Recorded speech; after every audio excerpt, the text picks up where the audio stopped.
Hello everyone, this is me, Fafa Bear 8, back with another episode of Fafa Bear 8 reading. I need something. Oh, do any of you remember Spookley the Square Pumpkin? Well, yeah, be a book about him, and this book is called The Legend of Spookley the Square Pumpkin, written by Joe Triano, illustrated by Susan Banta.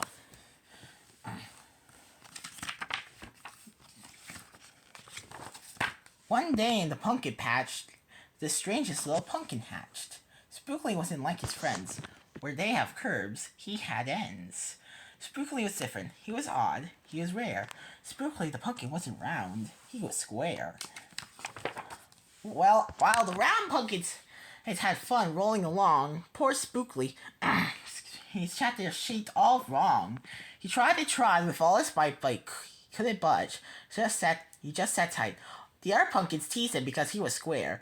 Here, Spookley wished he was round and could roll everywhere. That is until one night when they all discovered it's fine to be round when the weather is fair, but there are times it's better to be a square.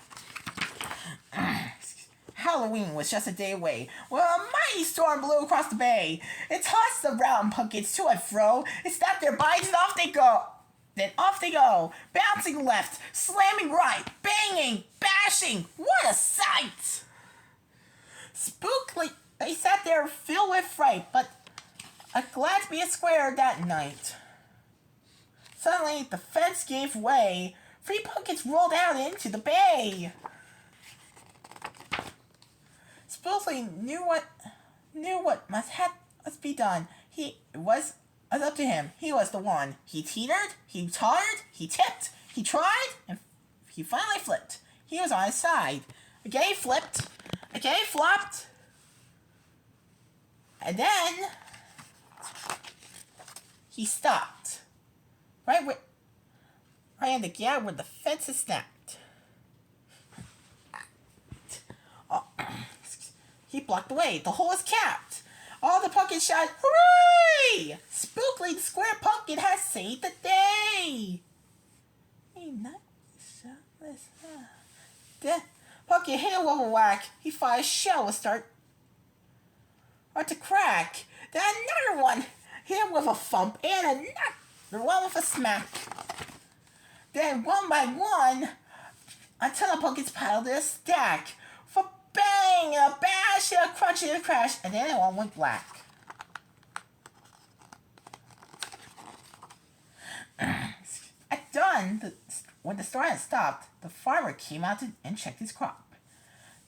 He picked his pumpkins up one by one and laid them out in the warm, dry sun.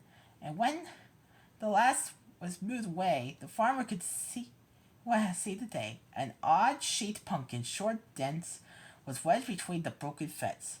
Its shell was bruised. Its stem was too. But there was a brave little Spookley sitting straight and strong and true. Right then and there, the farmer knew of all the seeds he sown. Spookley's these were the most special that have ever grown. And the next year, when it was time to sow, he sowed those seeds. He watered and weeded and watched them grow. And oh, the morning about mid-June, when the pumpkin patch began to bloom, there were tiny pumpkins everywhere, hundreds and hundreds, most of them square. But some were cubes and some rectangular, some were flat and others triangular. There was a bed of bright red one unto 2 rows of blue. There were polka dot pumpkins and rainbow ones too. There were thousands of colors and hundreds of shapes.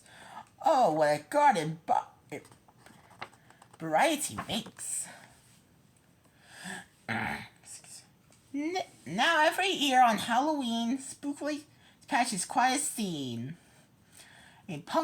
People came from far and near to see what wonders grew that year. They stop, they cock, they gawk, they gaze, they stare. Then they pick a pumpkin that's round, triangular, or perfectly square. Now, oh, you know the story of how Spookley grew. Maybe someday you'll tell someone too. When maybe one day we all will discover that you can't judge a book or a pumpkin by its cover. The end. Well, that was just a good story.